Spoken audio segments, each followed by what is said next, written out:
All right, guys.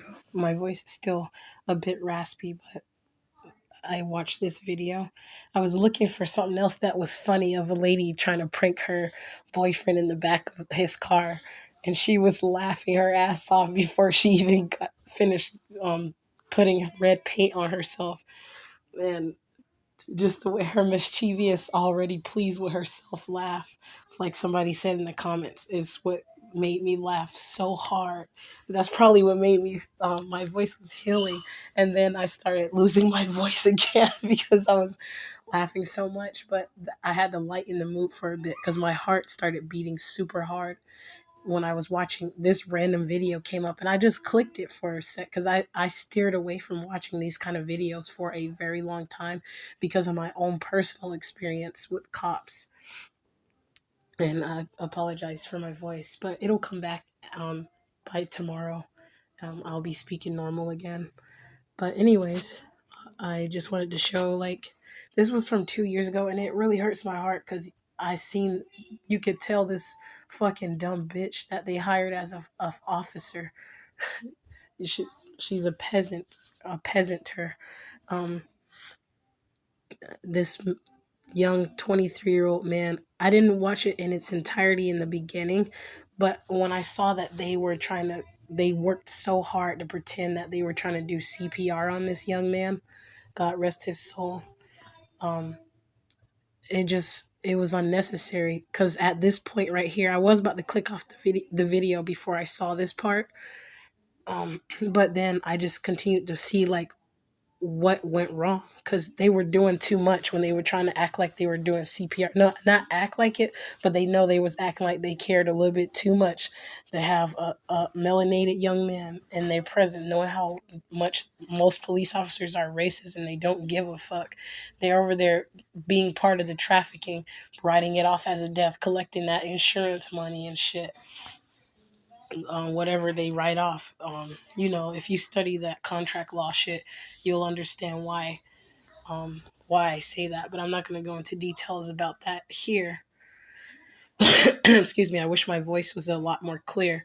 Like if I speak up more like this, my voice is a lot more clear. But I don't want to do that because it could be putting a strain on my vocal cords and making it um, harder. So I was being kind of lazy when I was speaking, but I guess I should speak up so I can speak clearly and get this on out the way. So the Texarkana, Texas police video shows, or however you say that name, of Mr. Darren Boykin, who died in custody. And at this very moment, at about 48 minutes and 30 seconds, I'll say maybe about 48 minutes and 28 seconds is when I noticed a voice inflection change. Because the bitch looked back. If you look at the right hand corner, you can see her in the reflection of whatever the camera plastic is. And she looks back. She sees when he's doing this odd breathing motion. And when I was a certified nursing assistant, I remember the same shit used to happen. Like people did, and when you're an officer, especially when you're an EMT or a paramedic, you know when it looks like somebody's having some sort of difficulties, like they're about to pass away. Because the same shit happened at Chehalem Health and Rehab when I was out working in Newburgh. There was this man working there, a charge nurse, who said that they came here to die because I saw a woman looking like she was about to pass away. And I note in her chart it says she wasn't a do not resuscitate. She was supposed to be resuscitated. And then he was like, isn't she a DNR? He wasn't concerned. And this was a guy I was kind of cool with. He used to let me use his truck to go get food for us, and there was no sexual activity or nothing like that. But anyways, that woman wind up dying, and I already warned him that it looks like she's dying. He didn't care. He didn't come check or do anything. And then 30 minutes later, I came back in there and checked on her again, and I told him what happened. And then he's like, "Oh, quit! Let's go get the CPR." We got the bag to start doing the CPR bag on her, and we got a board and put her body on the board. And then he wanted us to do all this work to revive her, but he didn't want us to do it when I first warned him and told him, and he gave me orders to. That's what they're here to do. um Raymond Blue, And then they later got rid of me from that job, and they tried to set it up to have me fall for an investigation of something else that happened. And DHS actually sent me an apology letter, a letter of determination, apologizing to me for that. Another investigation that they tried to help make me accountable for, because I was an African American. I'm an African American woman, and well, I'm a melanated queen. And they tried to, and I told the Mexican girl she was next, and she called me. She told me I was right too. Um, I can't remember her name, Evelyn or something like that, but she was cool though. Excuse me. And that's when, anyways, he was doing all that hard work. The lady was gone already. You could tell. And then he was like, keep going. We was in there for about 30 minutes. I'm like, nigga, she gone. Like, what the hell? I was so mad at him for that shit. And then come to find out, her daughter he knew that his daughter, that woman who passed away, the daughter wasn't gonna like him. And I feel like he let that happen because he was trying to get back at the mom. And they were white, so it wasn't no like color type of shit. It wasn't, they were all Caucasian. I was like the only black person who worked in jobs, especially back then, like, because there wasn't very many melanated people out where I was working, or where I lived, for that um, fact. But anyways, I know what it looks like because every time someone was passing away, I saw different signs from different people, how it looked like when they were passed away. And then sometime I would go in there and I'll pray over them and be like, oh yeah, that man, he gonna be gone by the end of the night, because some of them even had a dark cast shadow over them, and they already looked dead while they were still alive, just laying in their bed. They weren't eating and stuff. I even seen some things spiritually in there that came in there when people were passing away. So the fact that this woman knows that this young man was complaining about some, that's why I believe this mom, it says, when a 23-year-old who died in police custody in 2019 told officers he couldn't breathe. He was accused of felony faint, according to a wrongful death lawsuit filed Sunday in federal court. The complaint filed on behalf of the mother of Darren Boykins accused that name, Texarkana, or I don't know how to say it. Texas Police Department officers Jerica Weaver and Brent Hobbs and Sergeant William Scott of violating Boykin's civil rights by being deliberately indifferent to a medical crisis resulting in his death. And they are absolutely right. This trash ass bitch right here. I warning you guys, it's kind of graphic, but not too much.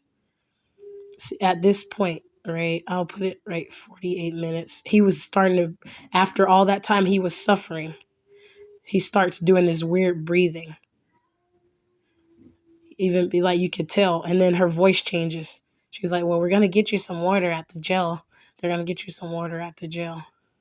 Like his head fell over to that point, and then he starts having major trouble breathing with his head leaned to the side like that. And the reason why I'm showing that part is because once they get to the police department, the jail, her reaction, but she looks back there and sees him breathing strangely. Let's see.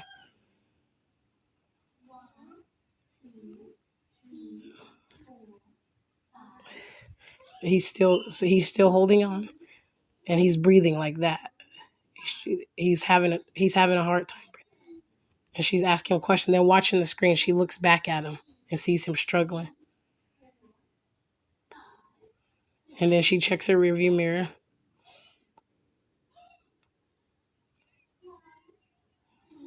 And then watch.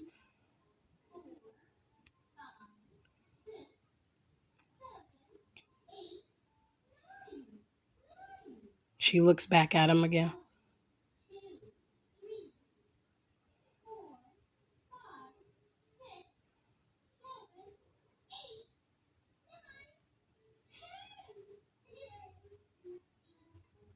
Evil whore. And you heard how she said that? That right there. That little evil, wicked bitch. Do it look like he's comfortable? You fucking... Oh, never mind. I'm not going to say what the hell I was thinking about saying. y'all, I don't know if you could hear it because sometimes the app don't show it, but she gonna ask him, is he comfortable? She was like, right before, she was like, you're still going to jail either way, right? She's trying to play like she thinks that he's playing around, playing a game with her. Bitch, that's you. Don't you mean to tell me after all this motherfucking time working, you don't know what it looked like when somebody actually dying, ho? As many motherfuckers as y'all bitch ass motherfuckers then killed, nigga. That's why I said what the fuck I said, you dumb bitch ass, scary cat ass motherfucker, Neapolis Malik Malachi, when I said I was gonna defend myself and kill the cop if they thought they were just gonna kill me and just I was just gonna stand there and let them do it just because they had guns. Because they've been following me around and harassing me for fucking 2 or 3 years. It's been more than that. It started from what I remember back in 2012, October, William Congdon. And then Officer Christopher Blood. I literally called the police when he stopped me and had his sergeant come out there and they let me go with no ticket. And ever since then, they've been fucking with me. Like, I'm finna just stand there. Like, if I'm gonna die anyways, I might as well put up a fucking fight. You see what this dirty bitch just did? Don't fucking play with me, motherfuckers.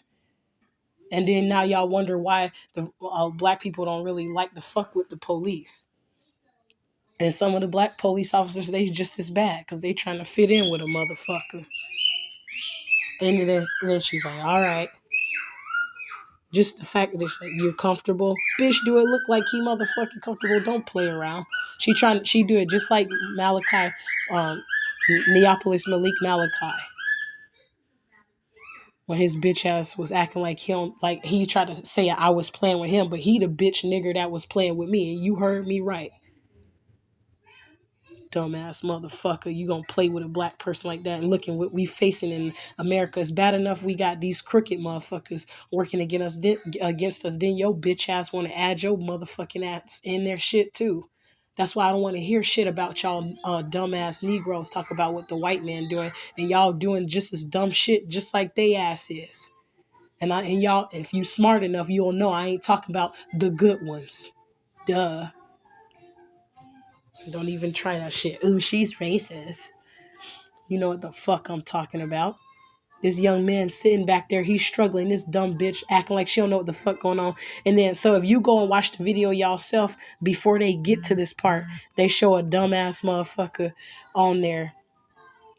I don't know what the hell that is. Somebody told some new follower because I ain't even on some shit. Somebody probably they watching my shit too close because it's on something I'm not even posting videos or nothing, a shopping list or something. That's creepy because this other Caucasian dude been following me. Like, he found my TikTok and man, that shit creepy, man. I don't like when people be all up in my shit like that. Some followers is creepy because I'll be like, damn, because sometimes I found out the ones that's following you too hard, those be your haters that's trying to find a way to try to take you down in some kind of way. Or they paid to do it, so they make it they job, they life mission to find something to take your ass out.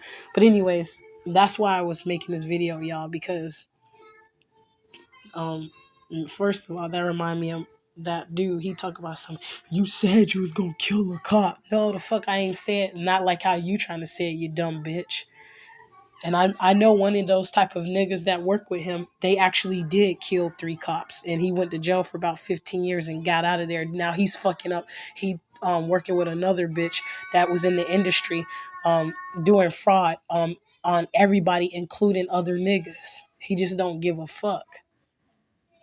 So, and it be those main Negroes out there that's acting like they're for the black people. Yeah, they help other people too, of course. They help Caucasians as well.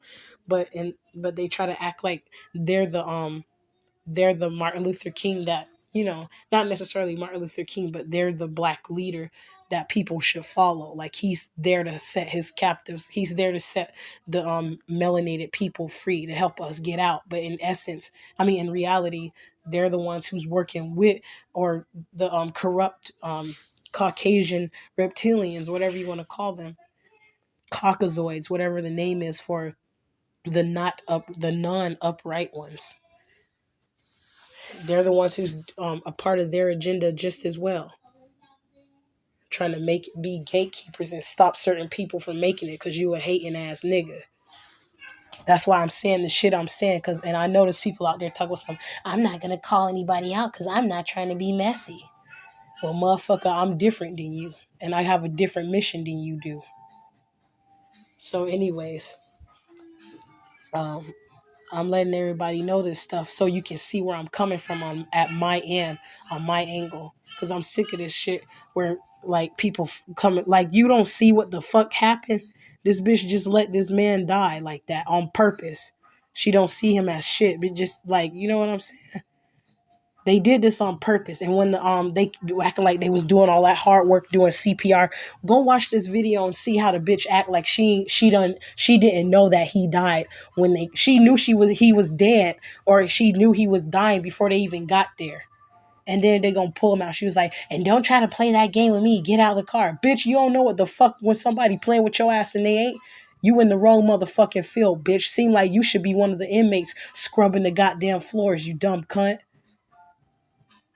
Stupid ass bitch. But they got her wearing a fucking uniform and she acting like she big and bad. Man, one of these days, let me not speak that upon her, because sometimes the words I say, they be motherfucking powerful and they motherfucking come true too. I'm kind of disgusted right now, so let me be careful of what I speak out, making a verbal contract.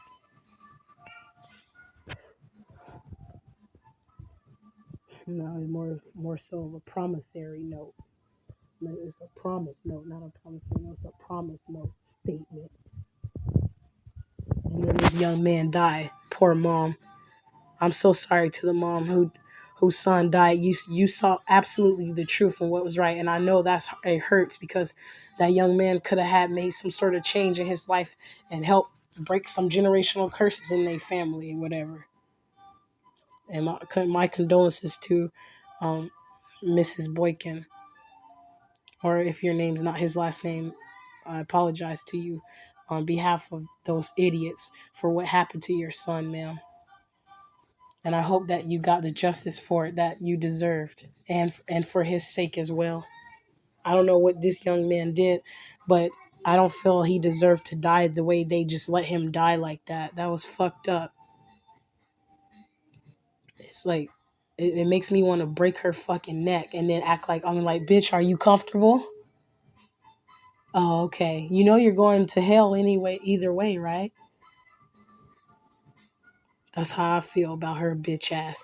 If you guys go watch this video about 10 to 20 minutes before this part that they're showing, they gonna call the ambulance, and then she's talking to the ambulance lady. She's like, oh, I don't know, blah, blah, blah. Even the ambulance lady looked like she knew that they knew about it, but she just doing her job, getting the report and writing the shit down. That's why they motherfucking be gang stalking motherfucking truth tellers like me, because we can see the shit, bitch. We don't need no motherfucking cards for nothing. We read your motherfucking ass to the T. Shit. You can just stand up. We ain't even gotta see your motherfucking face, bitch.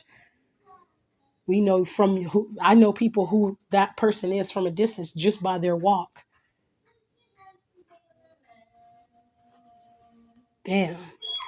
And she really tried to play. I want to rewind and go back, but I'll make this video way too much longer. But if you guys go watch it, you'll see where she pretends when she got there, she didn't know. She was waking. She was like, Darren. And then how the prolongness, like the way she waited, she wasn't acting like it was urgent. And she was like, Sarge, bitch, you wanted his ass to motherfucking die. I wouldn't be surprised if y'all bitches got bribed in some kind of way to make sure he was dead on arrival, to make sure you didn't help, or even if you didn't, you just an evil whore. And you deserve the fucking karma that your bitch ass is gonna get, even if it takes 10 to 20 years from now, bitch. You remember that man. You remember that man's face. Every time you look back at him and see the breath that he struggled to take, bitch. When you take your last motherfucking breath, you remember that shit, because you deserve that shit. Ugly ass, spirited bitch.